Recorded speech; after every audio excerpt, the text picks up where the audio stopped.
For some unexplained set of reasons, I happen to be selected to be God.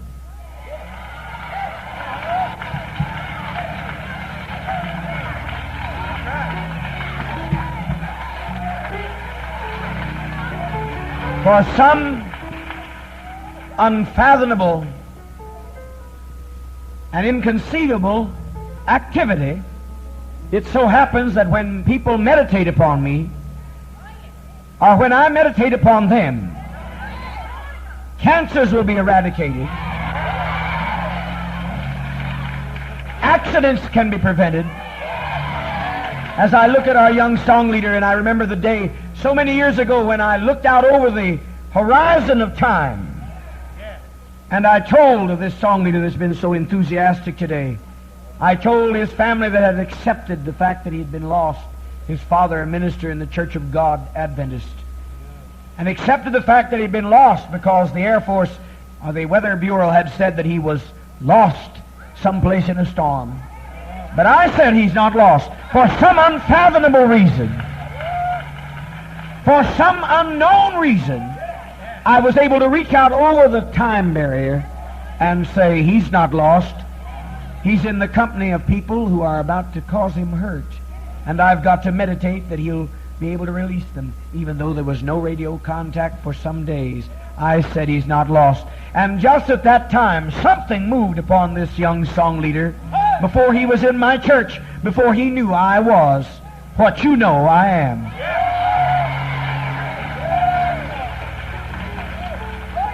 Something caused him to drop the hoodlums that I had prophesied, to get them off the plane. And they were guilty of trafficking in drugs, and he didn't know it. But they were not busted with him, fortunately, because I was on the scene. You say you speak in an imperative degree. You speak in an absolute degree. Actually, I'm quite a very humble essence of being. I don't like to discuss my own worth. But I have to tell you that the universe would not run without me.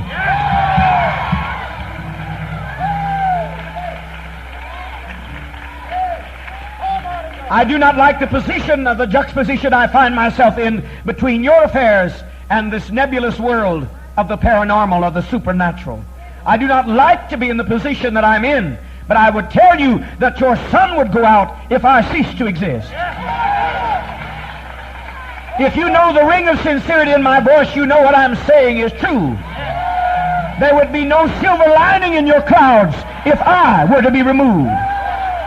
But I'm going to tell you I represent divine principle, divine socialism, total equality, a society where people own all things in common, where there is no rich or poor, where there are no races. And so, being divine principle, I will not pass away, but I shall stand throughout the endless ages of time.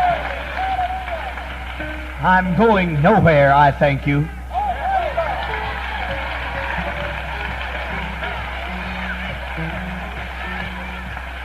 Some may not believe these miracles.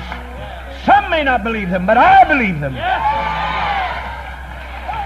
Some may not believe, sisters, that stand up and say, he told me the future. He told me when I would go to an operation. He told me the kidney condition, and when I get there, the doctors say there are no problems to go home. I've heard that today. I heard the sister say the doctor looked over with dismay and pain as the cancer had spread all through her body and the lymph nodes were all swollen. And anyone with their right mind knows what that means. But I also heard her say that she crawled, if she had to, she would crawl to get to me. And I meditated, and I told you what I would do, and I told it publicly. I told it to my staff what I would do. And when she went back, the doctor says, I don't know what's happened, but you don't have cancer. You may not believe because you see us in such practical ways, and you see me as such a humanist and such a jovial, kind of a comic at times. You may not believe, but I'll tell you there was never a miracle done in the world lest I did it. Some way I'm intrinsically involved with every good person's wishes, with every hope and ambition, whether it be in the Irish Republic for freedom, whether it be in Biafra for freedom, whether it be over in Vietnam or Wounded Knee.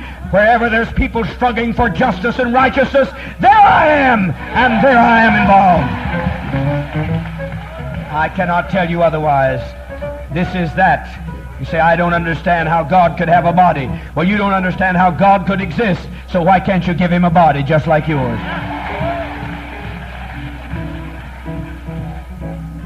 I think some of you are taking it too lightly. Some of the academy and the intellectuals and the so-called people of higher knowledge in this atmosphere, you take it for granted that these things are just the means of bringing people to enlightenment. I want to tell you, it's not just a happenstance. It's not a means to bring someone to enlightenment that Mrs. Pennington, who was giving a quarter of her income, went down to the bottom of a lake with 5 people and then came up. No, that's not happenstance. When she called on my name and held on the picture, her car came up, and all those got out, as we heard the testimony last Thursday. All of them got out on the side of the car, and then the car went back down, deep in the water. Yeah. It's not a happenstance that some of you were nearly involved in accidents last night, and you called on my name. It's not accident. It's not accident. It's not accident that some sitting on the front row, a car catches fire and a tire rolls, and no one has their hands on the wheel as the Sister Taylor. It's not an accident. No, no. I'll tell you, why don't you just try to accept that you don't understand the law of electricity? Why don't you try to use me? It works. It works. No longer a dream, but he's real, real, real. He's answered our prayer for the kingdom to come on earth among men, and his will to be done. His deity cannot be denied, for he our perfection personified. He's no longer a vision, no longer a dream, but he's real, real, real. He's no longer a vision, no longer a dream, but he's real, real, real. Open the door. He's answered our prayer for a kingdom to come on earth among men, and his will to be done. Your deity cannot be denied, for you are perfection personified. He's no longer a vision, no longer a dream. He's real, real, real. You're no longer a vision, no longer a dream, but you are real, real, real. You have answered our prayer for a kingdom to come on earth among men, and a will to be done. Your deity cannot be denied, for you are socialism personified. You're no longer a vision, no longer a dream. You're real, real. You're no longer a vision, no longer a dream. He's real, real, real. He has answered our prayer for the kingdom to come on earth among men, and his will to be done. Your deity cannot be denied, for you are perfection personified. You're no longer a vision, no longer a dream. You're real, real. I thank you, bless you. I thank you. I thank you.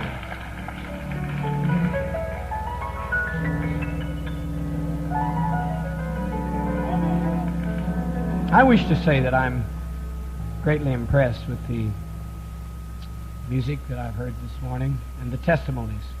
I would like to see that testimonies of this sort, certainly they may say, thank Father. I know our lawyers have some problem about that, but I say that they've got a right to thank Father.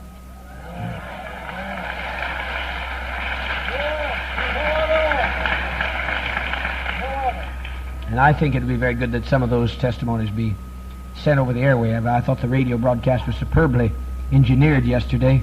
A little bit of testimonies and a little bit of the actual healings, and then someone coming across and saying, I was blind when I came to him, when I came and called on him, and then he bathed my leg for 27 years. Sister Brown said, 27 years, no one wanted to sit next to me, as the bone was clear through to the bone. No one could heal it, no doctor, no healer, no one could reach it. But when Jim Jones touched it, just one touch, just a touch of this great Savior's hand, and he was healed. I thought it was so eloquently sincere, so beautifully, beautifully done. Now, I know intellectuals could say it better, but intellectuals will never say it because intellectuals are snobs, generally speaking. So you're not going to get the intellectuals to do this. Some of our people have abandoned their intellectualism, like our song leader, who's a pilot, an airlines pilot, but he remembers these miracles. He's not afraid to get up and lose his intellectualism and say, Father told a bus to start in the middle of a hot summer out in desert and say, start the bus, and there was no gas. But Father said, start it, and it went. Now, intellectuals won't do that. Intellectuals don't like to do that. They've got to do everything that is respectable. Everything that will make them look like they know something. They never want to seem like they're enthusiastic like a child. They never want to act like that they are in any way inferior. They've got to always be on top of everything and got to have an explanation for all matters. Well, you can't explain Father Jones, so there's no way an intellectual can deal with me. Because you can't explain me. I don't attempt to explain me. I just say, when your car doesn't run, try me.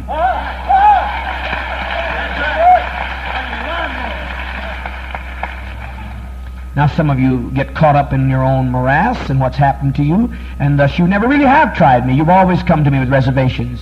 If you've had losses or disappointments, if you've had something happen to you, you lost someone, you have never really trusted me. You've never really listened to me. You've always had a halfway commitment. And that's why you're in a morass now, and you always will be in a morass, because you've never fully come to me with all your heart, your mind, and your soul. So you continue to lose because you've always held back something. You've lied to me, you've played games with me, you've tried to maintain your image and produce something that was not, try to look that you were something that you were not, and thus you have disappointments.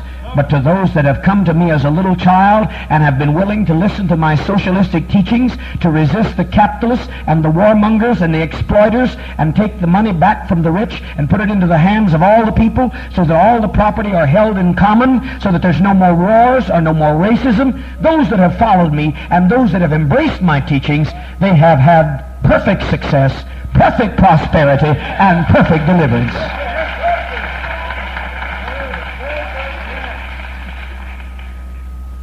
Of course, I said a mouthful there. That's another thing an intellectual won't do. He knows the problem, so he gets nervous when you talk about capitalism. Oh, he isn't going to get his neck out for socialism because capitalism runs the country. Well, I don't care who runs the country. I am intending to run the country.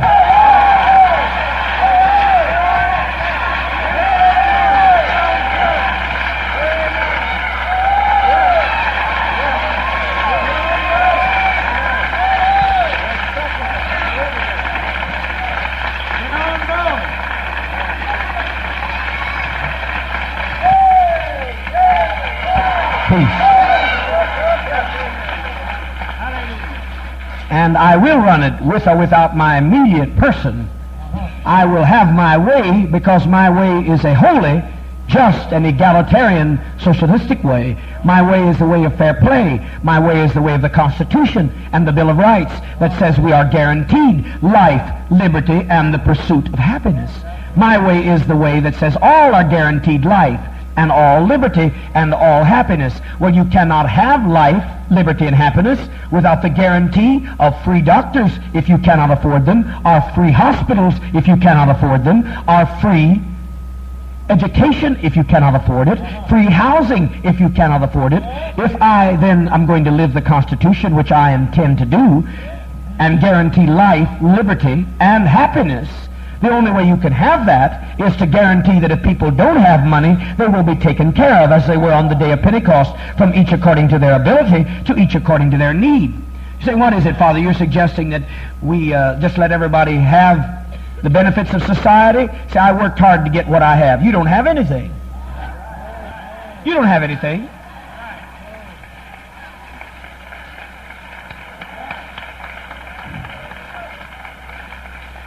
The man has you.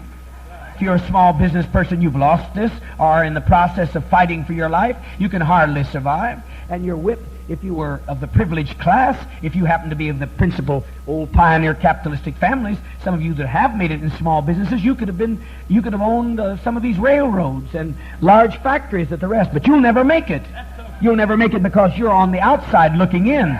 You're not a part of the 26 families that run this nation, so you'll never make any more than just barely hold on by the skin of your teeth. And you may keep your business, you may keep your little sanatorium, your little shop, you may keep it until you're middle-aged, but trying to keep it, you'll fall over with a heart attack because it's too impossible to compete with the great markets, the great chain stores, and the great monopolies that run this country. You just can't make it. You just have to fight, and you may make it till you're 50 or 55 or 60, but then you'll drop over with a stroke because it's such a horrible, horrible rat race trying to keep...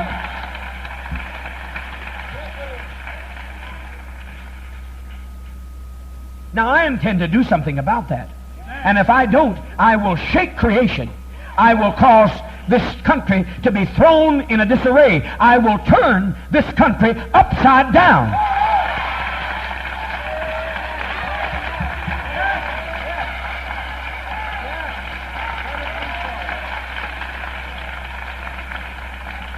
I will have an end to racism. I will have an end to lynch mobs. I will have an end to threatening violence that I heard over KGO last night when we had our brother here, this wonderful man from KGO that was fellowshipping, coming a little bit later to be with us, Carlo Prescott, and I heard them talking about racism and what they would do with the blacks now that they've thrown him off the radio. The race haters all calling in, telling what they're going to do. And in this country yet, a little community of Koinonia strafed again with machine guns, an interracial community in Georgia, and all up and down this country, those who would endeavor to practice the Bill of Rights are killed, are shot before their time like King, shot like Kennedy's, shot like Malcolm. I will have an end to this, and if I do not become accepted as a person, I will shake this country and cause nothing but ashes to remain.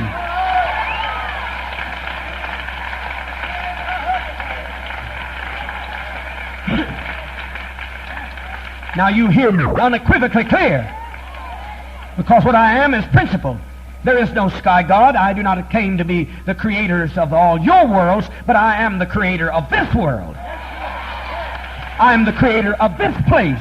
I am creator of the People's Temple mission, the peace mission. I am the creator of that, and I will have my way, or I will tear hell out of everything you've built.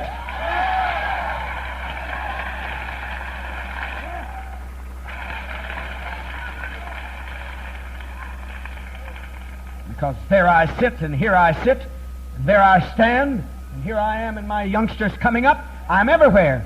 Self has died. I'm crucified with Christ. Nevertheless I live. I've been crucified with the revolution. There's no flesh left in me. The life that I now live, I live through this great principle, the Christ, the socialistic principle that was on the day of Pentecost when it said God is love, and love means they have everything in common. You can't have love unless everyone has fair play, unless they have their position in the family, unless they're guaranteed the same rights and the same privileges and the same opportunities of every other member of the family. The world is like a human family. The mother may not work, but she's guaranteed that she'll be taken care of. The little child may not be able to go and draw a paycheck, but the father guarantees the child care. The grandmother in the natural home may not be able to work anymore, but the father and mother or the younger son or daughter that's working guarantees her the right to live. And so it is with socialism. The ones cannot work are taken care of by those that can. And the ones that do not work will be taught how to work, because if you don't work when you can work, you won't eat. That's the philosophy that Paul said.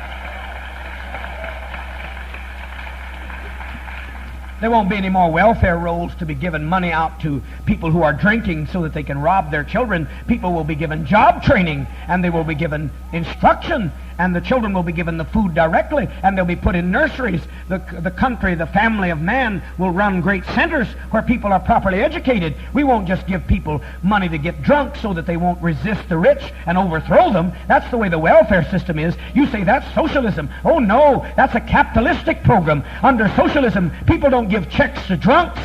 They take the drunk and rehabilitate him, and take the children into daycare nurseries and educate them and give them love and support. The thing you see out there is not socialism. It's a capitalistic device to stop socialism. A little bit of money to the drunk so he'll stay drunk, and keep his children beat so they won't be able to grow up healthy. That's capitalism. But socialism will provide work. It'll provide work for all, and it'll provide comfort for all. It'll provide provisions for all.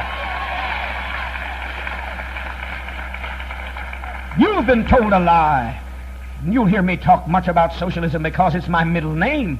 I am God, and God is love, and love is socialism. So you'll hear me speak much of socialism. You cannot separate the one from the other, and I will have it all over this wide extended plain. There's nothing you can do about it. You can take me and put me in the jails, and I will take it and use it for my glory. You can put me on the end of a noose. You can hang me at Yardborough at the highest tree at high noon, but you can hang my body as I've been hung and killed for 42 generations. I've been destroyed, but I'll spring up again. You cannot stamp me out. I'm here to stay.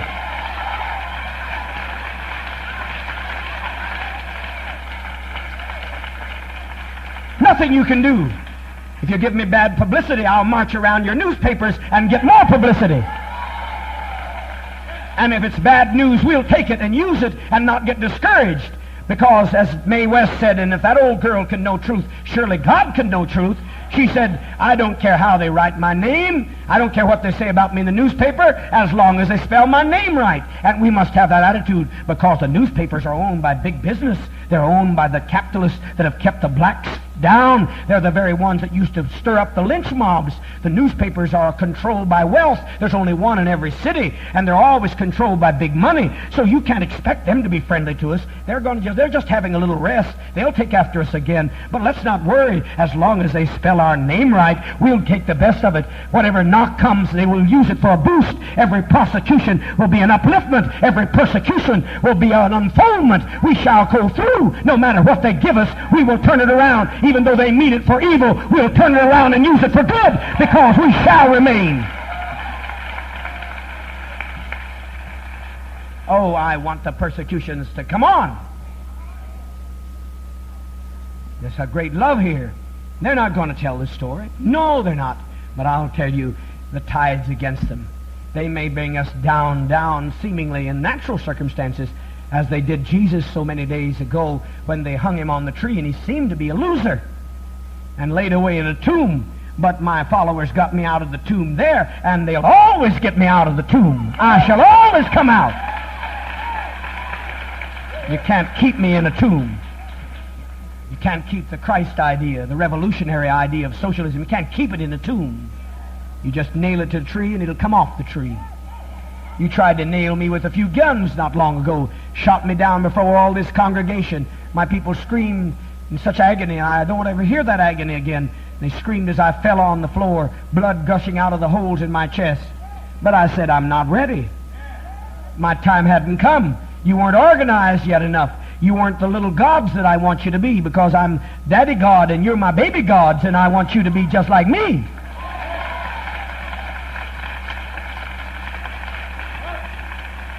And I rose on that floor and I said, I'm not ready. And the nurses put their finger through the 3 holes. They're here just like a kind of a triangle, put their fingers in them. And they couldn't, they said, well, you can't continue. We get a finger in there to swab out the mucus and blood. You must go to a doctor. I said, I'm the doctor and I'm the lawyer and I'm all I need.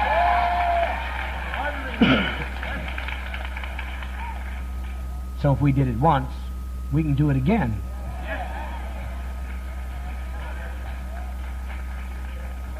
And if you're not careful and you're dilatory and careless, then they will take me and do with me what they will. But my name will get known, and you won't be able to separate yourself from me, because I'll be on every TV and on every radio and in every newspaper, and you won't be able to say, I never knew him, because every time you wake up, I'll be haunting you, because they'll be talking more about me than they've ever talked about anybody. When I get through, they're going to be talking about me. So you can't hide from me. You might as well cooperate with me. And I might say at this very juncture, it's essential to do so, because there's an impending wind coming, and you didn't hear me earlier. And I can give you just one more ounce of grace. One more ounce of grace. Everyone take an envelope right now before I go on with my work, because there's impending clouds out there. So you better fasten your seatbelts. And the way you can fasten your seatbelts is to give sacrificially. But if you hold back, you can't rebuke the devourer. You cannot resist the enemy and cause him to flee from you. Some of you didn't do it properly when the brother stood up from the CBS network that once had his own TV program, but quit when he saw God in me so clearly. God, justice, socialism. And he just stopped his job when he came here to do a story on me. You didn't listen closely enough. Now I urge you, some of you need to be putting hundreds, and you need to be telling about those jewels you're holding back, because we've got to put all of our resources together. If we don't use all of our fuel, we're going to suffer more. And our fuel is what we have. God loves a cheerful giver. And if you hold back, he said, I would have thou perfect, sell all. The young ruler said, I've kept the commandments from the youth up. I've obeyed all church laws. Jesus said, one thing thou lackest, sell everything. Some of you are not willing to give all. You're not willing to sacrifice. I see you have Easter. You've donned Easter clothes.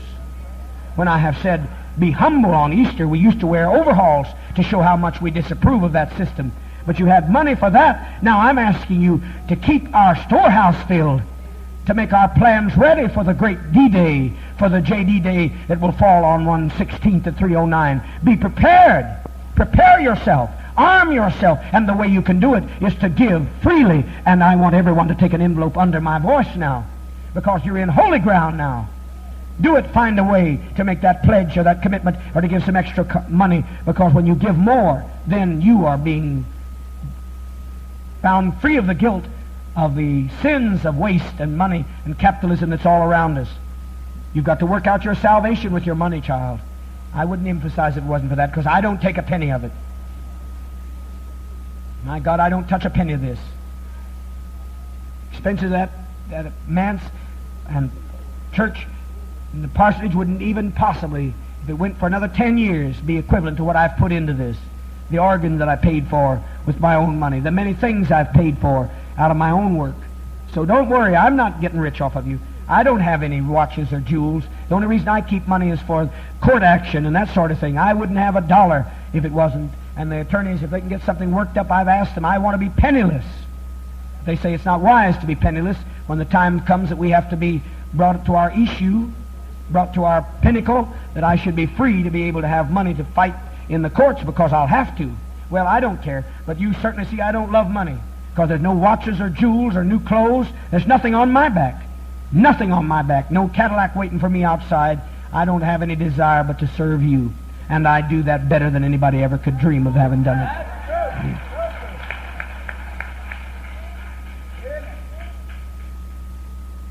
This is a very important test, this convention. This is your last chance. This is your last chance to straighten up the balance sheet. Now one here says, I don't think it's any of your business. Now I had these time sheets fixed out so that I can keep a running account on who's here, because when the day comes for to be saved, I'm sending only the buses to those that are sincere and conscientious. And when you tell me it's none of my business, you must change this or leave the church. I already know your business. One of you said you owned a business and only made so much money a month.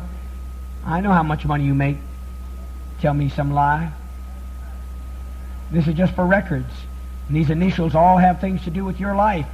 Every one of these initials down here, OB, YB, YW, and so forth, those are codes that have to do with saving you. This is for your best interest. So fill this out, and you put that there. You put that down. If you don't, then tell me today, and I'll take your membership card, and we'll just bid our way farewell, as bad as I hate to see you go, because when you get in trouble, you're going to need me, and you're going to get in trouble. It's like the man last night I talked to down here. I said, you better quit criticizing me. I want to tell you, he's in trouble. He left today, the white man down there between our two sisters in the 4th or 5th row back. He's in trouble, whole lots of trouble. He doesn't pick up his heel against me and save himself from trouble. You watch the trouble as it starts down his way now.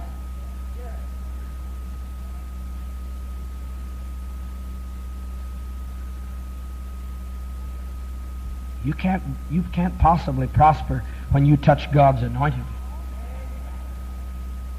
Socialistic anointing is the greatest anointing in the world. You can't prosper and touch it. Now, we don't talk about our principles or socialism or God outside. Outside, you say, he's Jim Jones, greatest friend I ever had, greatest Savior anybody ever wanted to see, does greater miracles than anybody could possibly do. He could save this country from fascism and dictatorial, despotic, masquerading communism in the name of communism, masquerading in the name of communism. He could save us from the Illuminati. He could save us from dictatorship and all these isms. He's the only one that can do it, because he gets young people off of drugs, gives our people jobs, gives them opportunities, makes them good citizens. Once a person comes into his mission, they never get back in trouble with the law.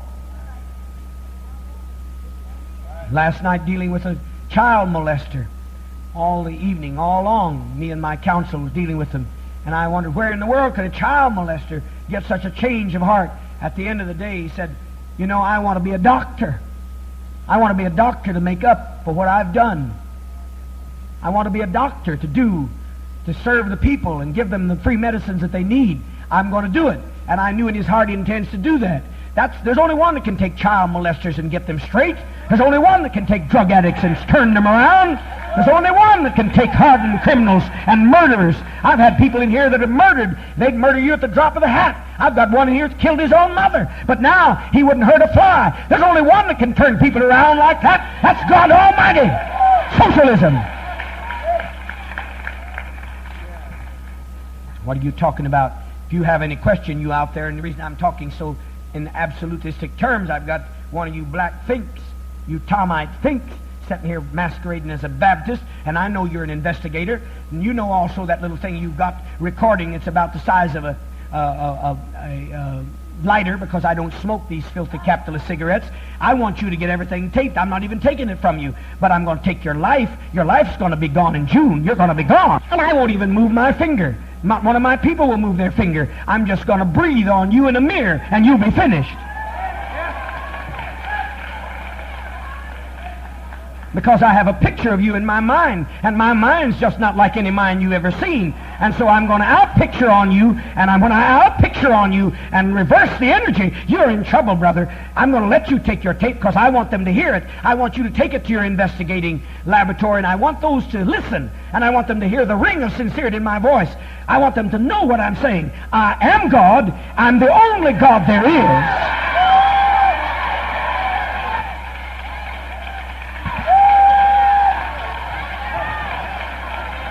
You are now so all-fired capable.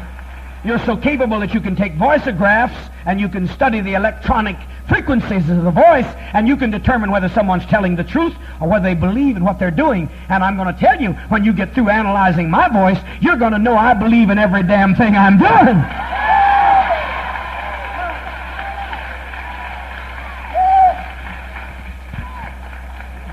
Yes, I can do miracles. No matter what you think about arrangements. Yes, I can heal the sick and cure cancer. Yes, I can open up blind eyes. Yes, I can cause the cripple to walk. Yes, I can stop accidents. Yes, I can cause the sun to quit shining. Yes, I can cause the rain to fall. Yes.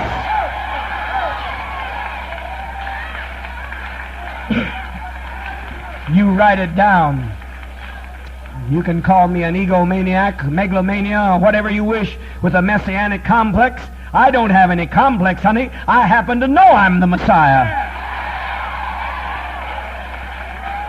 Amen. It's only a complex when you're confused. It's only a complex when you have some kind of neurotic compulsions and some kind of subliminal pressures. Honey, I don't have any conflict about it whatsoever. I'm not in conflict at all. I know as much as the light is showing up there through four squares that I am God, the Messiah. Now you take that in your pipe and smoke it, honey.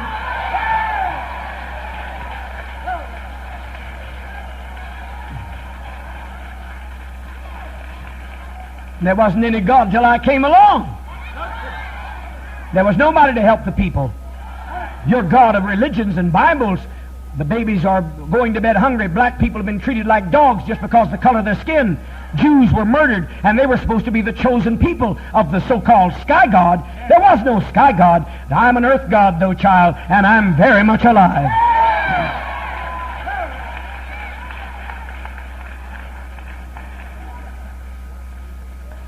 You better not try to doubt me. You better not try. You better know one thing. Whatever you don't understand about the fabulous things I do, the absolutely fantastic things I do, whatever you don't conceive, you better know one thing. You better say that black-haired nigger Jim believes in what he's doing.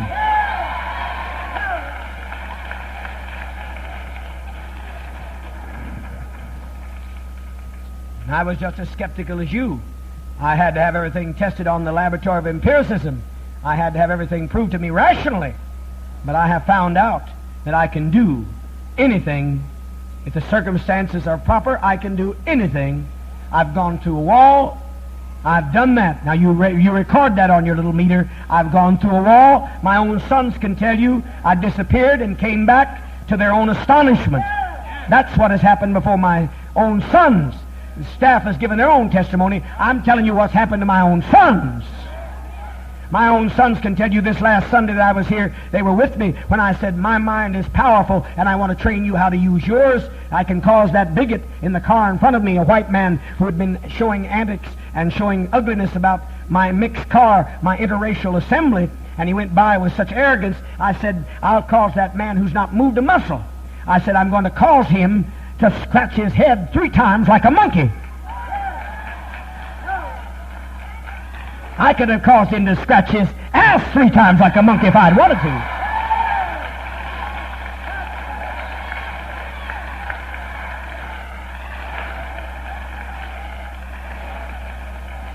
But it's not my desire to humiliate, but to save. So I did not even make him scratch his lower parts, which he really acted worse than and lower than any monkey ever did. So I should have really had him dig his own ass, because he sure acted like a fool.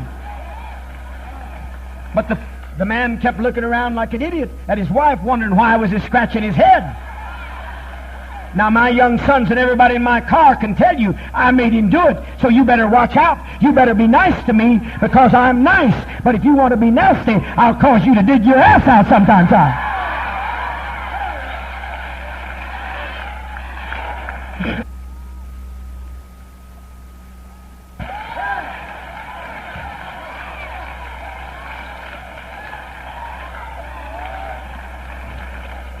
It's perfectly astonishing, the things I do.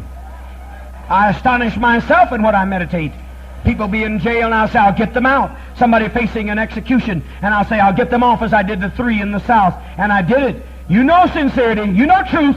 You're recording it now. You can weigh it. I said, I got 3 people off that were facing the execution chamber.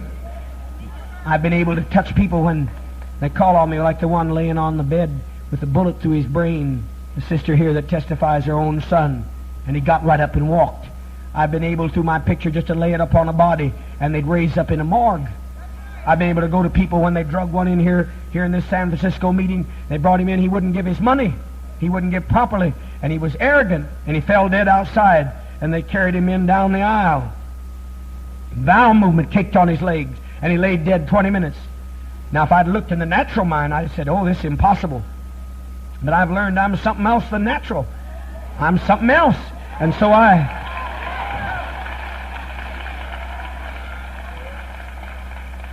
would not be denied. I kept on, and I kept on, and I found a way. You wouldn't believe it. I found a way to get food to Wounded Knee. Oh, you would never believe how I got that there. No.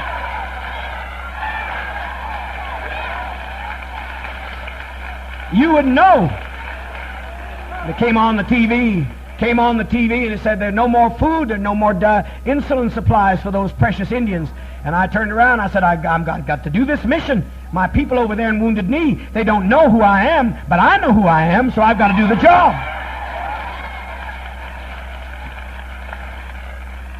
Well, you notice in 24 hours later, they had their food supply and they had their medical supplies just as I said they would, and they had to renegotiate with those Indians. Oh, child, what I have done, you wouldn't believe. No use for you to try to figure it out. Just try to accept it, because I can do anything. I can do anything but fail.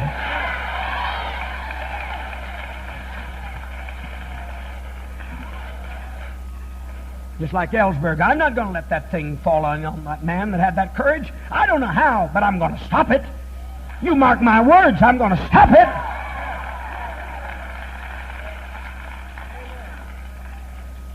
They think they're going to put him away for years. I'm not going to let that happen. He who told the Pentagon Papers, he who expressed the truth, oh no, some way I'm going to get in there and alleviate that circumstance. You can just bet your life I'll do it.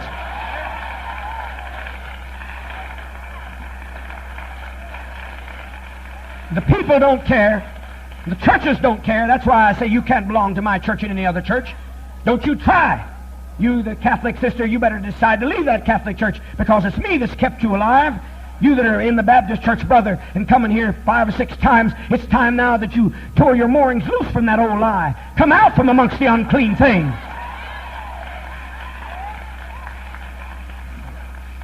As our precious brother Flower said, he said he loved to play his horn, but he's not going to play his horn if it's against his will in other churches. The thing he needs to know, he won't be able to play his horn much longer unless he plays it only in my missions.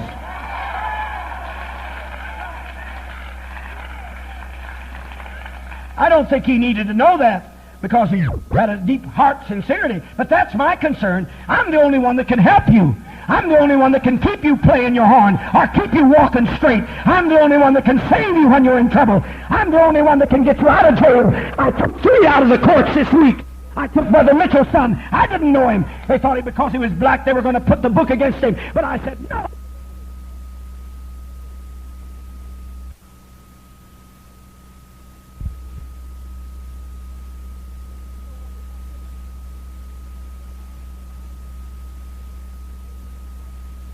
Has ever been convicted for murder. No one that's rich has ever gone to a gas chamber. Had $50,000 has ever gone for life imprisonment. Why is it that the black and brown and the hippie and the poor are the ones that get arrested, and the ones that die without hospital care are the poor, the ones that live in the rat traps? Where is your God up there? Where is he? Where did he ever come? Did he ever come? You've never asked me for anything. As long as you ask me, I have done everything in my power to get to your need. I've never turned away anybody to home. I've never turned anyone away from food. I've never turned away one that wanted an education. I've turned one away that wanted healing. No, I'm real. If you want to call me God, then I'm God. But I'm Jim Jones. Nobody helped me. I combusted in the poor shanty. I combusted on the side of the railroad tracks. When I looked up at the sky and saw the rain come through my roof. When the frost was so cold that you'd break ice on your pillow and break it on the blanket. Nobody helped me. There was nobody up there that helped me. My uncle died in my lap when I was a baby. I prayed my last prayer at 5. When after that, I never prayed again. Every time I passed somebody on the highway from 5.5 years on, every time I walked in somebody's room, they never died. When they were dying, they would spring forth. They'd start to live. When I looked inside of me, when I found the power of socialism in me and quit praying.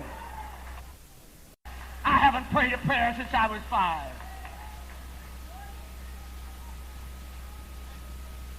I got some of you folks shook up.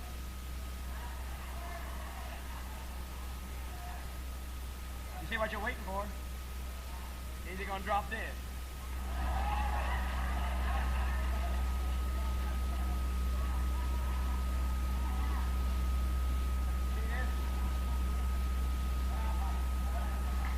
See this? This is the Holy Bible of King James. My grandfather, who was a racist, said the only good hen was a dead one. See this?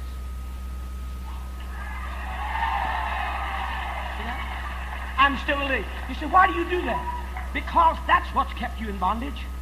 That's why women are not free, because you're supposed to come out of the rib of Adam. You're supposed to be cursed because you caused that stupid Adam to eat an apple. And if Adam was the first man, where in the name of heaven, after Cain slew Abel, did he go and get his wife?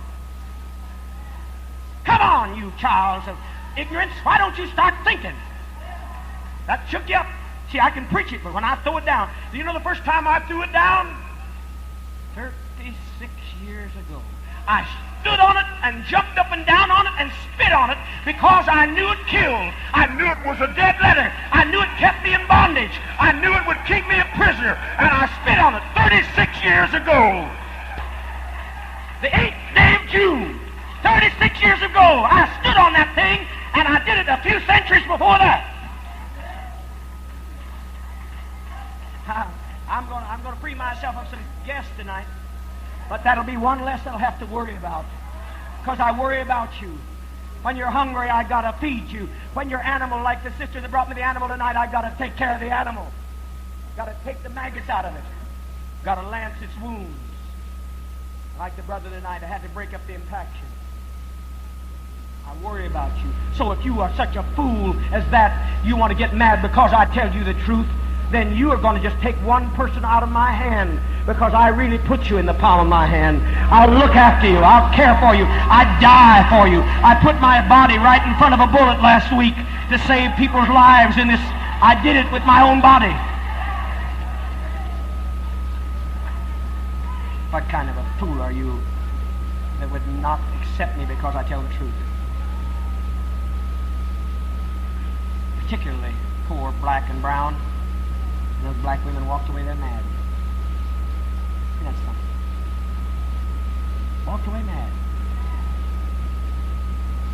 They come up free on the bus, you know. Sometimes we've had it. They got no money. Oh, they got no money. Got no money to pay for the food. Got no money to pay for the bus. And that's the way socialism is. You got no money, you'll be welcome as the daisies in the spring. But when I get through preaching, they find some money to get all the way back to Ukiah and San Francisco, because they won't even get on my bus. They're afraid they're going to fall off in a cliff. But our buses have gone east 3 times last year, 4 times, back and forth to the Atlantic. And they've gone to Canada, and they've gone to Mexico, and other buses have crashed, and other cars have crashed, but not one have crashed, not one have had a scratch, not one of my people have had even a cut from all those buses. It's funny, if I'm so bad, I've got something working for me that's mighty darn good. Hey, it's true anyhow.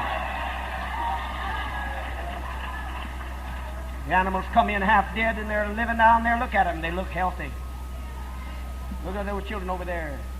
Look at Ever rejoicing, 93. She looks like she's real good, don't she? She's really rejoicing. Clapping her hands, telling me to go right on. Or why is it I'm doing more for you than your God did?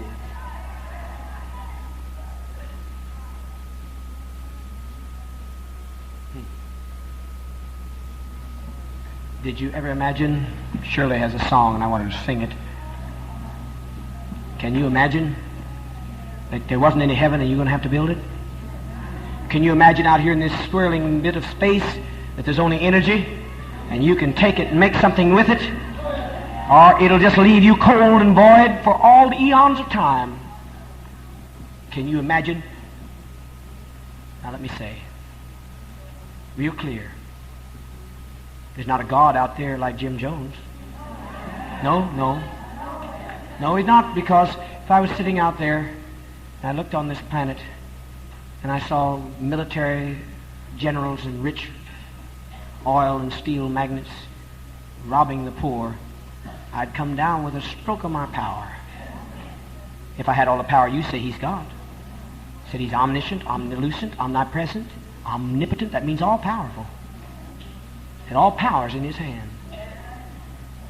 If I was out there, I'd come down and feed every baby. The babies that were washed into the sea, 1 million of them, just a few weeks ago, just because they happened to be poor and there were no dikes built for them. They were the wrong part of Pakistan. And the same thing happened a year before because they were poor and the wrong color. I'd have gone down to Peru last year and I'd have stopped that earthquake that took no prevention, no warning system. Some say 600,000 people went to their death. I'd go over to Hiroshima. That bomb would have never dropped if I had been God in the sky. The bomb would have never dropped on Hiroshima that you saw last night, that's still causing little babies coming out of their mother's wombs because their mother got radiation, and little babies are still dying of blood cancer in Hiroshima and Nagasaki while you're sitting here. Say, well, what are you saying? I'm saying God is principle. God is energy, and you've got to learn that energy and appropriate it yourself. This is hard on you, but if you don't get rid of this, that's why I threw that Bible down. Some of you hadn't heard a thing I said. It's easy to talk about, but when I throw your idol down, whoo!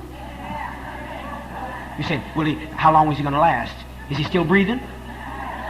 I'm breathing, and I will continue breathing. And I will be speaking right here when some of you have long since left the way. Got one woman sitting back at the other table, you thought you'd come, now you decide you haven't going to move here. Well, that's all right, child. When you get sick, there'll be nobody taking care of you. Better listen to me. Won't be nobody taking care of you. You'll be alone by your hospital bed. There won't be nobody come to visit you. My nurses, because of my spirit, I've taught them to care. They check on every one of our patients, the few that get there. Bob Crabtree had lost his stomach. He has no stomach. Cancer. Last I know in the hospital, he's out of it. He's lived without a stomach because I'm here. He developed his cancer before it came to me. But what did my people do? And I did. I was there. We checked on him night and day. We didn't wait on a standard nurse to come in and take his pulse. Our nurses slipped in and checked him out. Our nurses checked his equipment. Our nurses would get off their time, their coffee break, instead of taking coffee when the caffeine's no good for them. They'd be out looking to see how well my children are being taken care of. That's the way I would do. You see, you give me your strength, and I will make a heaven out of your hell. If you believe in me and cooperate with me, I will cause the kingdoms of this racist society to become the kingdoms of socialistic freedom. I will cause your desert to blossom as a rose if you start believing in me. All you say, you've got to believe in God. You say, God don't have to be believed in. No, you said, without faith, it's impossible to please God. You've got to have faith. Even that guy up there's got all power. If I had all power, I wouldn't care whether you had faith or not. I'd help you out anyway. I don't care whether you got any faith in me or not. I want to help you. Thank you, brother. You're with me. So many not with me. Well, now say.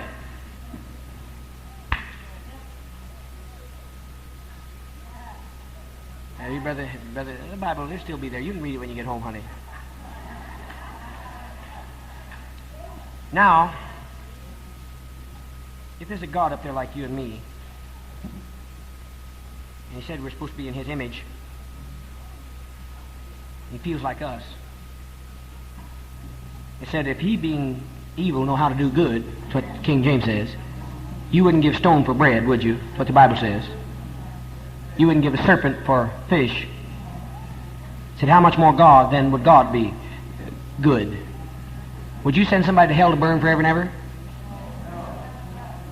You might send them there to learn. And that's exactly what the early scripture said.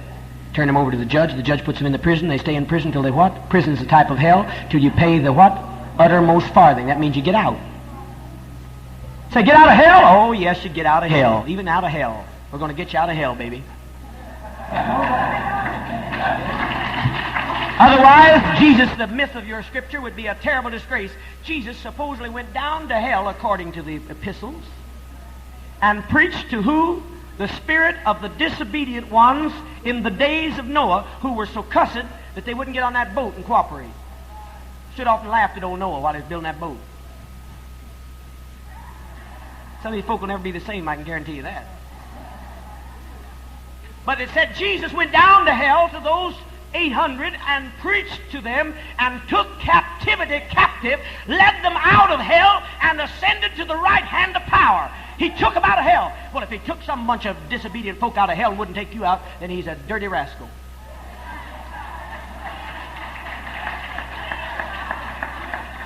That's right, isn't it, Mother Brown? Mother Brown was she's grown here. That is beautiful. And you see people in the 70s and 80s, they were just carrying their Bible like an idol. 3 months ago, saying, right on now, right on. Somebody like Joy down there saying, tell it to him, baby.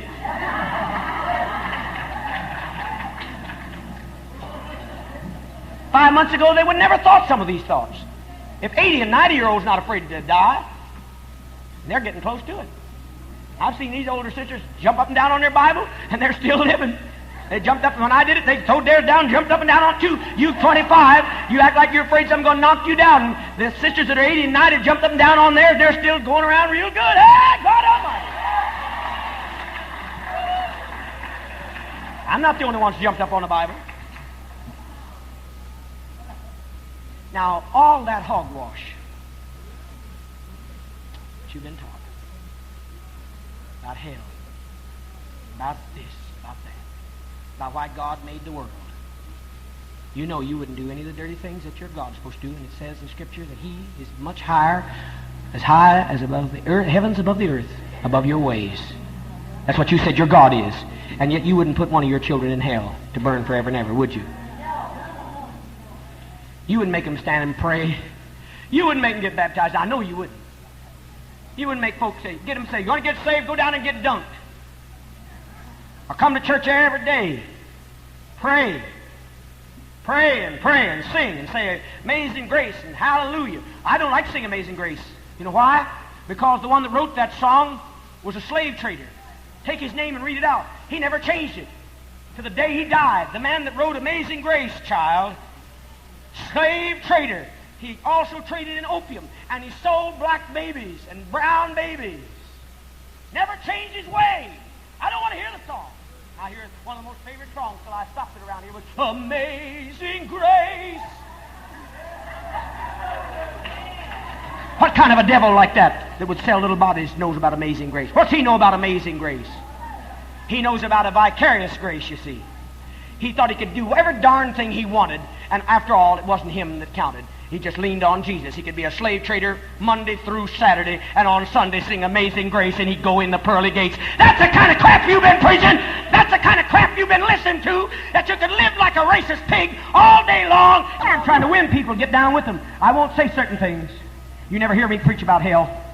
That damnable concoction that was made up to scare people into going to religion. I wouldn't be that dirty. I've always been straight. You never hear me preach hell, do you? You never heard me preach about hell. You never heard me preach about no 12 gates to the city. I don't want to walk on no golden streets. I like green vegetables. I like bay trees. I like the giant oaks. I like the beautiful elms. I like the redwoods. I don't want to go to no damn gold streets. Hey! I feel good.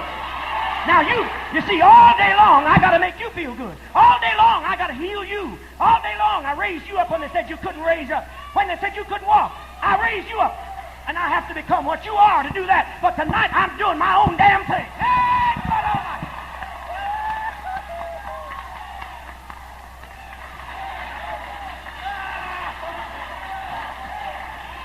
Because tomorrow I got to put up with some folks who come in here. They'll be acting like they're religious. Don't want to be. They don't want to be religious. Why, some of these folk are the most religious folk in the world. Joy was religious. She wouldn't cuss. She can cuss like a trooper now once you get started. Oh, yes, but tomorrow we got to be straight. Because some good people coming our way. They don't know any better. They want to be free. They want to shake their shoes off. They want to get loose too, but they've been afraid to do so because nobody else did. But that's what's the difference. I'm not afraid. I'm not afraid. You couldn't get any lower than I was laying on that dirty bed, carrying water for 2 blocks, going to an outdoor toilet. When you sat down on the toilet in the middle of the winter, your skin would stick to the bottom of it. You couldn't even have a BM in peace. I prayed. Nobody came and took that BM. Nobody gave me any nice place to sit. It's too bad when you can't even crap in peace. Come on, child, wake up down there. Come on, you want to get on the ball here. I don't care if you don't want me to baptize you. Some have already decided you don't want me to baptize you. I don't give a damn if I don't baptize any of you. But if you want me to heal you, I shall heal you. If you want me to raise you when you're dead, I can raise you. If you want me to take you in and nobody will take you in, I'm here. But I don't give a damn if you don't like my religion. It suited me for 7 years. Hallelujah. Hey, God Almighty. Freedom. You're sweet. Here we get, I don't know how we get new people that act like this precious white sister here, smiling, laughing it up. Some of you people, I've healed you. She meets me the first night, we're up in her advanced years, and she's preaching me on. Some of you, I've fed you. Some of you, I took in your children. Some of you, I've fought for your children. Yes, Angela was your child. That was you sitting there in prison. When I gave her $2,000 when she was falsely accused. When I said she'd be acquitted. Nobody did it but me. Nobody did it but me. I said early Sunday morning before the meeting began, I said Angela Davis will be acquitted on all charges. Because she's being charged. She's being charged because she's a woman. She's too educated. She happens to be a woman, doesn't need a man. She doesn't have to need a man, and she's black, and that's why they were trying to crush her to the ground. That's why. Ever since you begun, that's the reason for all slavery. It's the reason that took us along with these 2 precious minister sisters to get together. Slavery. Some book saying some quirky idea, King James, because he's out compensating for his homosexuality. He didn't want to let anybody live in real companionship of togetherness. Come on now. And you women have had to be down, scrubbing the floors and licking somebody's boots because you're supposed to take in the apple and give it to that stupid Adam. What a dumb story we believe. What a dumb, dumb story we believe. You know it's dumb. You may not be willing to clap, but you know it's as dumb as I know it's dumb. Adam, the first man, and Eve, the first woman. And they don't know they're hind end from a hole in the ground. That's what the book says. What the book says. They didn't know right from wrong, did they? They had never eaten of the knowledge of the tree of good and evil, had they? So they didn't know what was right, they didn't know what was wrong. That'd be like getting my pussycat up here and saying, "Pussycat, pussycat, don't you drink any milk." Pussycat don't know why he don't supposed to drink milk. He likes milk. I say, "Pussycat, you eat that milk, you're going to die. The day you drink that milk, you're going to die." Pussycat looked up and said, "Meow."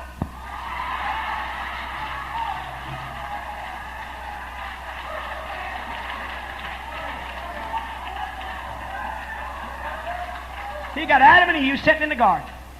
Sitting out here in the garden. Dummies! Don't know anything. Don't have never eaten of the tree of the knowledge of good and evil. Along comes God. Big old God up there. He says, "You eat that tree. The day you eat that tree, you're going to die." Here comes some old wise fellow over here, he's a snake. He said, "Don't you listen to him."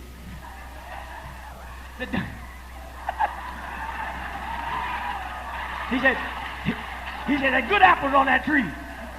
He said, "There's good apples on that tree. Now you just go over there and eat that apple." And he said, "That just God don't want you to be like him.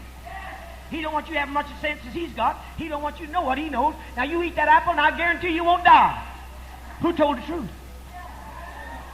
The snake. Because they ate the damned apple and they got out and went to bed with each other and had 2 kids. Hey, what you doing?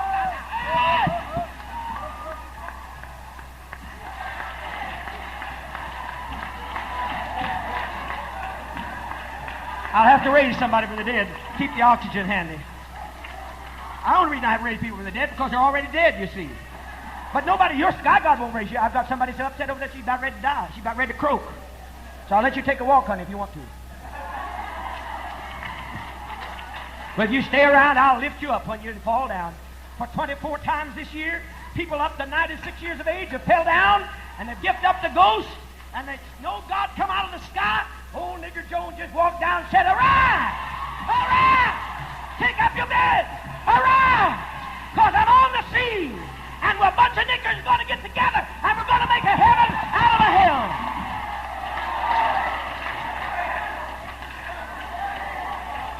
Get that brother going out there. He needs to hear this. No young Tom around here. If you do, you're going to have to throw him in the pool. Okay. I washed my feet last Monday. It's all right. Put a little salt on them and a little pepper.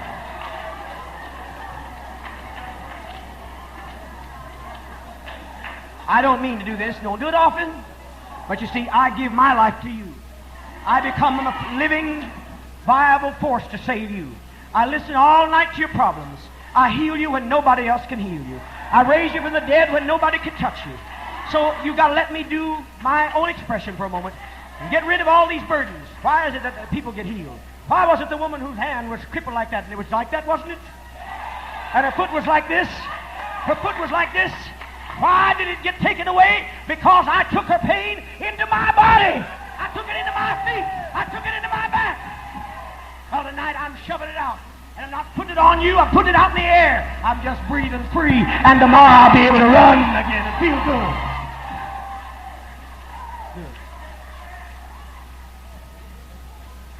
What a dumb we've been. What kind of a God would it be that wouldn't want you to have the same knowledge that he had? How are you going to know what's right from wrong if you don't have the knowledge of good and evil? Unless a pussycat gets something in him to tell him not to drink milk, he's going to drink milk till the world stops. Unless a lion gets something inside of him of the knowledge of good and evil, he's going to keep on chasing jackrabbits till hell freezes over. Stupid! And you say, "It's in the book." Well.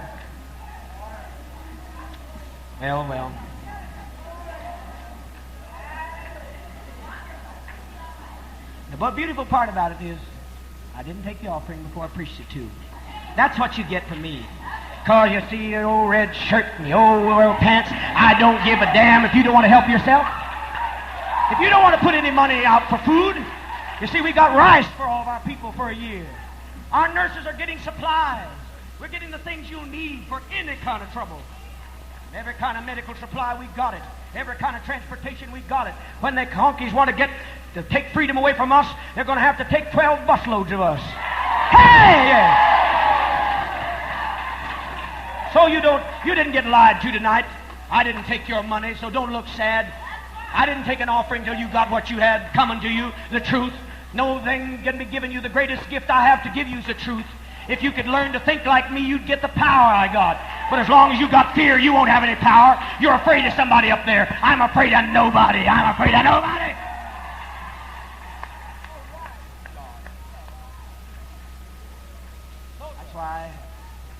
That's why I can live on an hour's sleep. Most of you are just laying there and say, did I grieve God today? Did I blaspheme? Did I pray as much as I... Should I read more scriptures? Oh, my God. You're worried. You're worried. I don't worry about nothing. When I do go to bed, I sleep.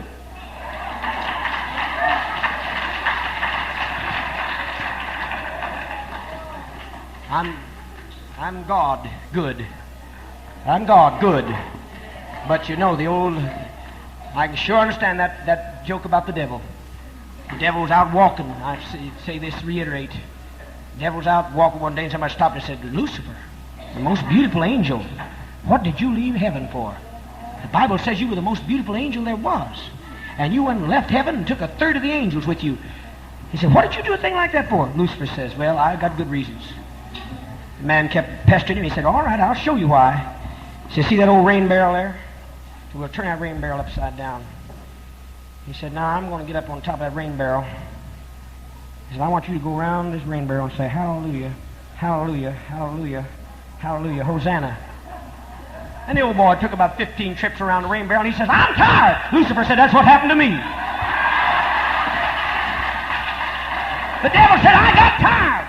What kind of God you made? What kind of a sick God you put up there? A God that you got to say hallelujah to. A God that you got to say amen to. A God that you got to pray to. A God that you got to worship. What kind of an egotist do you put up there? You don't need to worship me. All I want from you is to do right. Feed my children. Do something about the misery around you. Take care of the animals. I don't care whether you like me. Call me Jim Jones. Call me asshole. I don't care what you call me. I'm laying it out straight tonight. I don't care what you call me. Call me father, call me mother, call me morphodite, call me queer, call me whatever you want. I don't care what you call me. Just do what's right. Do what's right. Good God Almighty. What kind of God they got? What kind of God? Get down on your knees. Up on your knees. Poor Catholics, I used to wear, my mother's a Catholic, down and up. Now I saw the priest. I saw what he did when she was hungry. No, he didn't come. My father was a Pentecostal, and they didn't come. When their stomach was growling, eating up its very lining, they didn't come. I got back. Oh, I've been a rascal my day. One night I come in that Catholic church. There wasn't nobody around, and I got myself up on a box, and I did, you want that? I did it. Stood right up there and I did it. I filled that holy water with some real water. And the next day I went to Mass at St. Mary's to see what was going on, and they said never been a better service. They didn't know they were anointing themselves with my pee.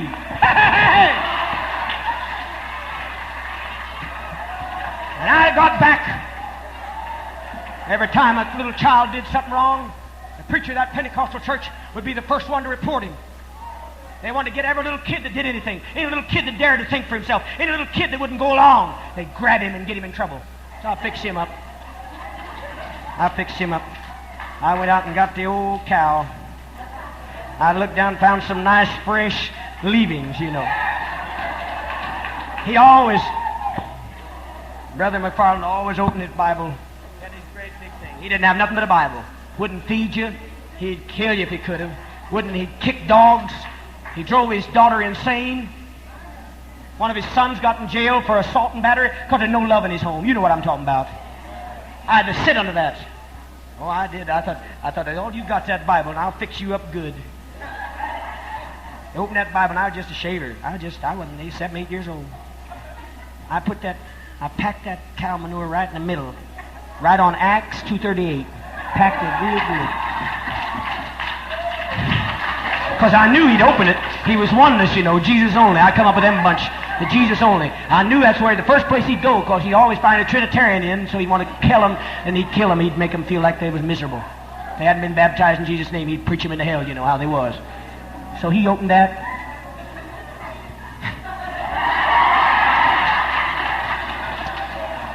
He used to say we shouldn't say darn.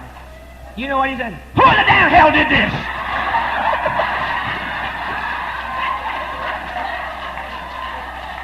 Hypocrites. I, in my one town, my people can back it up. The Bible church preacher found, wasn't it, Mother? This Mother Pentecostal, she can tell you. Sister Cordell, I raised her up when she was dying of cancer. She spit it out. She's now cutting hair. She's adopted 20-some children. She's in way past her 70. She don't look like she's dying. She's been laughing at me preach for 20 years. Look at her over there. She looks pretty good. Isn't this the truth? The Bible church preacher, Teddy, they found him on a Sunday school table with a child. He preached a homosexual into condemnation till he went out and committed suicide. I'm not homosexual, but I got great love for people that'll dare to be themselves.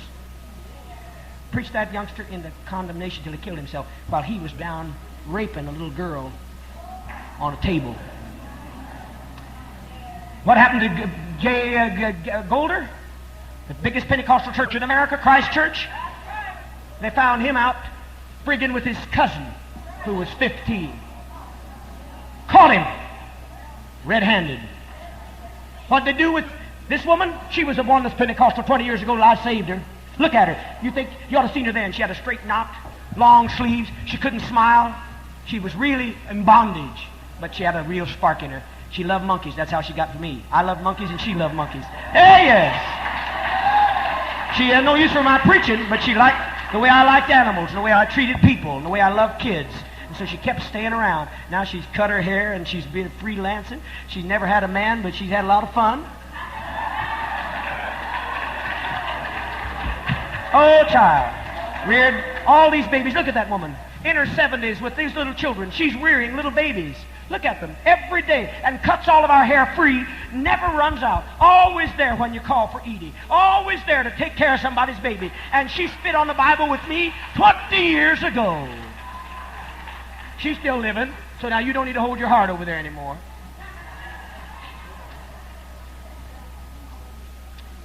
Say, it's late.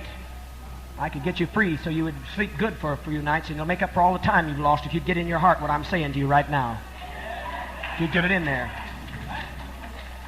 So good. One town. The preacher in her church, when she started out to get with me, stole Nathan A. Urshan. He's the head of Harvest Time. You can listen to him on all the broadcasts. The head of the United Pentecostal Church.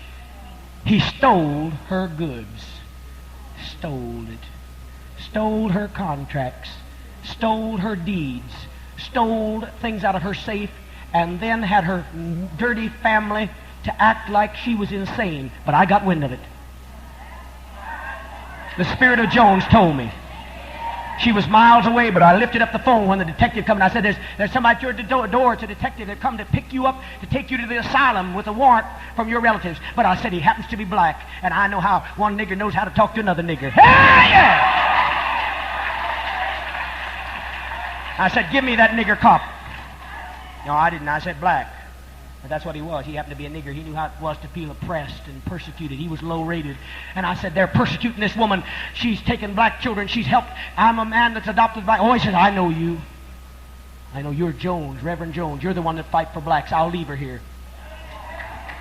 He said, I'll leave her here. You know what we had to do? The spirit of Jones had to show where they'd stole the stuff. Stand if it's not true. Mary Stahl back there, another old-time Pentecostal. She's still living. Mary Cheddar. She's still living. One of my nurses there. I said, Eva Pugh back there, she's an old-time Pentecostal. Used to have her hair in a knot, too. She's sure still living, cooking all day, taking your money, looking after it. Most honest woman in the world. Works like a horse. She's not dying back there. She's leaning on the pictures looking at me. Wondering what's the use. They know I'm good, you see. They're not afraid of what I'm saying because they know that Jim Jones would lay down their life for them. They know he'd give his life for them. If it's not the truth, may I have to eat every Bible in this place. Now, that'd be the worst thing I could think of to eat. I said where it was, and I got a hold of a Dr. Lewis H. Deere in the town. I said, they've stolen those deeds of this woman to make her look insane. We had to send her to a psychiatrist to get a mental bill of health to prove she wasn't mental because they had a trick all set up. Nathan Ershon told us her own son adopted that she'd reared who stayed and wanted to get her property. Her other daughter came. She also turned against us. That's the kind of love I've got. She did dirty things to me. But when she died, I called you long distance and said she'd live 3,000 miles away. Her dirt got to her till she took poison. And they said she'd never be well, her daughter. But I lifted her up, and her daughter left that old mess. I raised her out of the hospital without any damage. Me. So who do you pray to? Nobody! It's me! If you got that, then you'd be like me. You'd be free. That's why I can do these things. I don't look to anybody outside of me. It's all in me.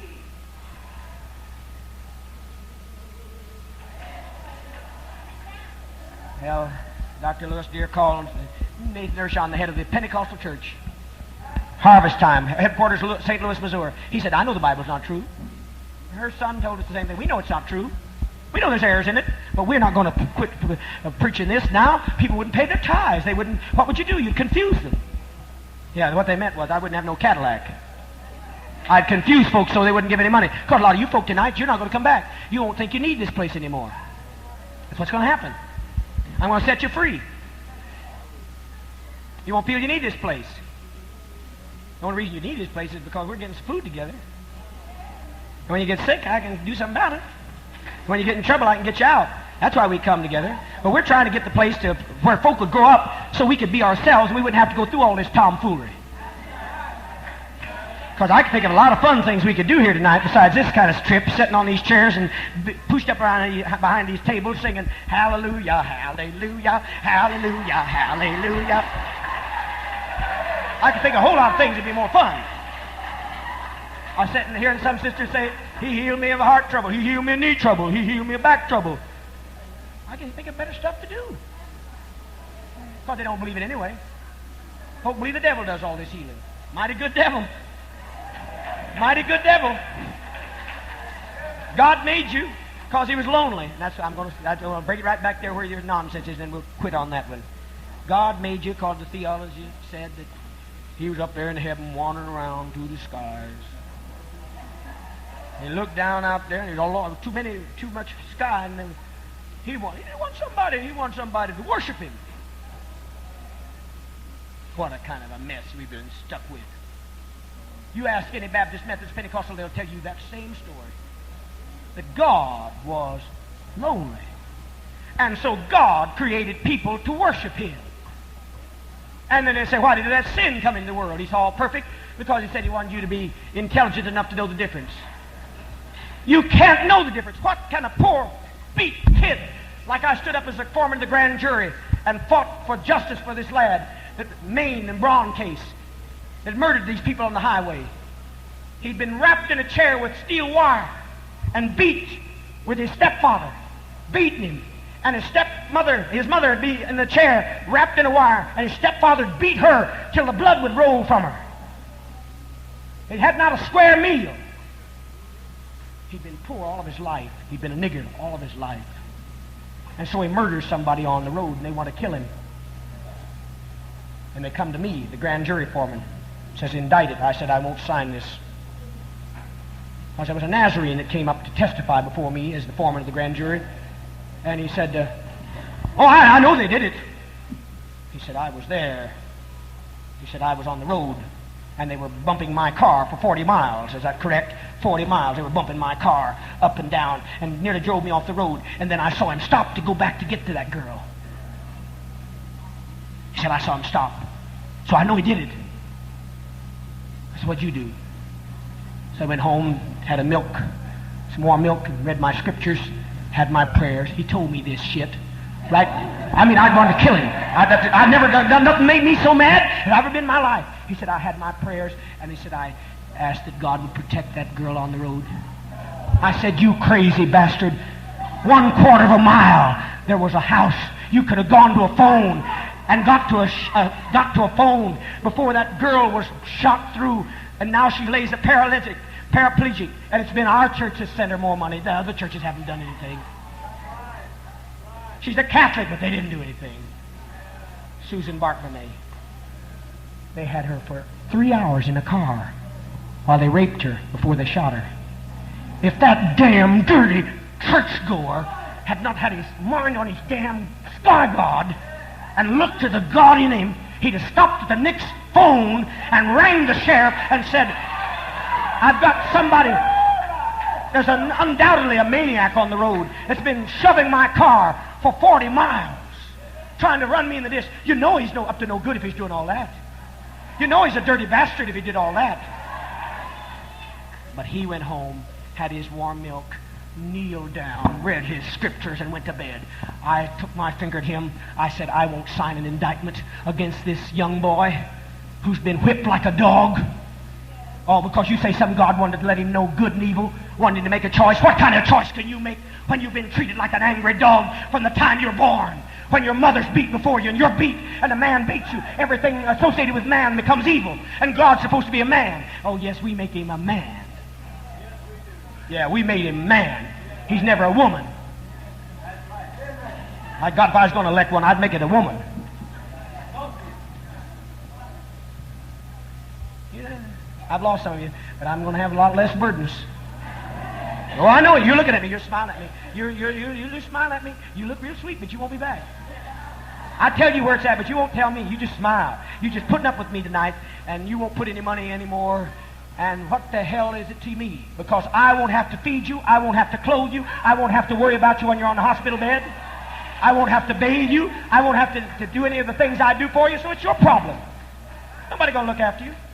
This guy, God's not going to come down. You think he is, but he wouldn't. And if he did, why does he come to you and he won't come to the poor black mothers? Why didn't he come to Angela? Why didn't he come to the 4 black children that were blown up in the Baptist church? Why doesn't he come to all the poor whites that are starving?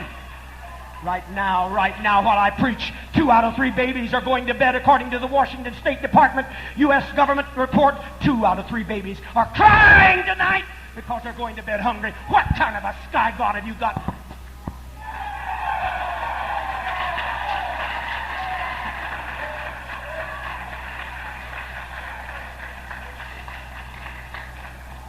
I said, Nazarene, I said, there's only one person I'd like to indict. You were born white, never knew what it was to be treated like a dog. You're a good churchgoer with a fine new car. I said, if I'm going to indict anybody, I said, I'll indict you, because it's people like you that cause the trouble. You don't even take the time to take a phone to get a little girl out of trouble. You only look after your own ass. That's the church people. Only look after. I said, if you want me to send anybody to jail, I'll send you to jail, but I'm not touching this man because he's sick.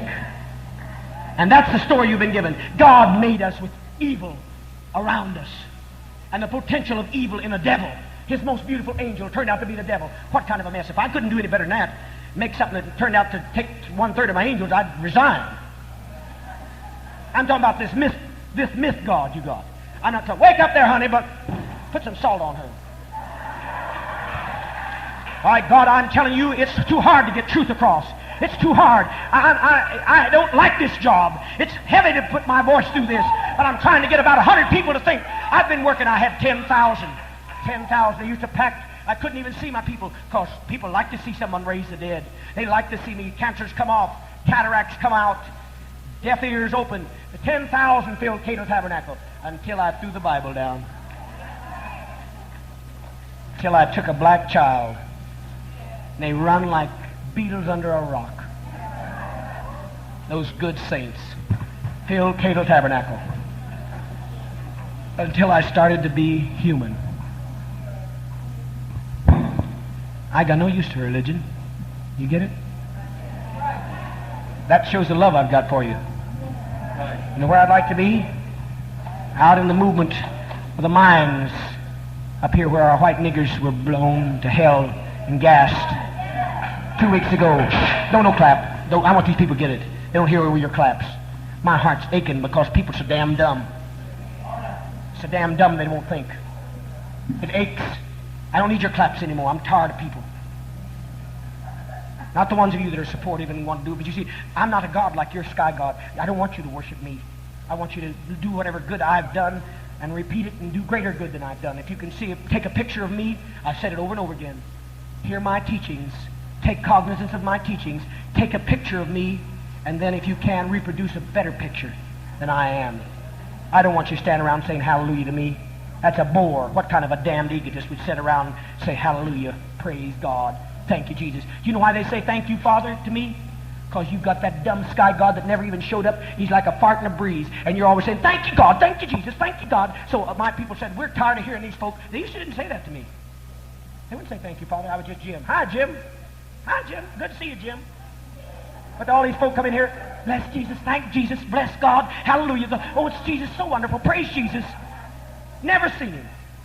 Never showed up once. Never put a meal in their life. This is the craziest bunch I ever saw. Yeah, I'd come here and I'd feed them. I'd dress them up.